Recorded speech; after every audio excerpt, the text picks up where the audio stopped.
হয় এই কি কৈছো শুনিছ নে এই ঘৰটোত তহঁতক ছমাহ থাকিবগীয়া হৈছে আৰু ছমাহ আজি উকলি গৈছে গতিকে ভালে ভালে আজি এই ঘৰটো তই খালী কৰিবি নহ'লে কিন্তু মই পুলিচ মাতিবলৈ বাধ্য হ'ম হ'মনে নহ'ব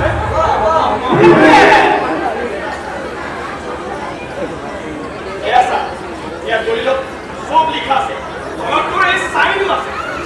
তই সুপ্ৰিম কোৰ্টলৈ গ'লেও কিন্তু এই ঘৰটো তই নিজৰ কৰি ৰাখিব নোৱাৰ আহি আছিল তাৰ ভাইক বোলে ডাক্তৰ হ'ব দৰৱ দিব বেমাৰী চাব কি হ'ল সেই মূৰ্খসকলে সি দেখোন ঘৰতে মনে মনে আহি পঢ়ি আছে তোমাৰ থাকিলে কি হ'ব সি ডাক্তৰ হ'বতো বেমাৰী চাবতো দৰৱ দিব আৰু যদি কি ডাক্তৰ বলে আমার সব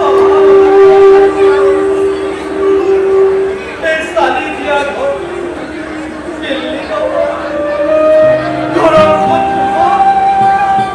তিনি করে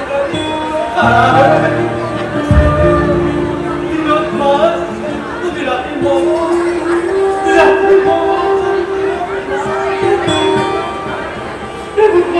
থাকিব আমার খবরটো কি ডাক্তার খবরটো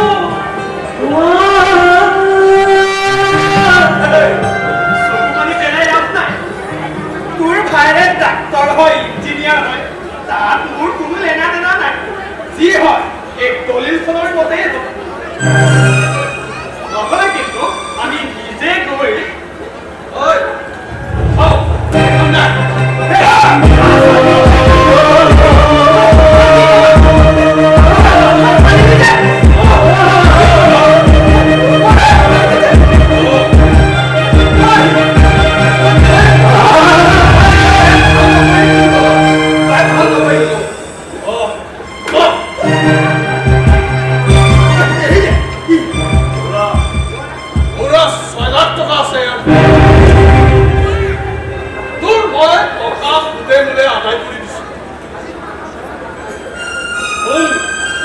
যদি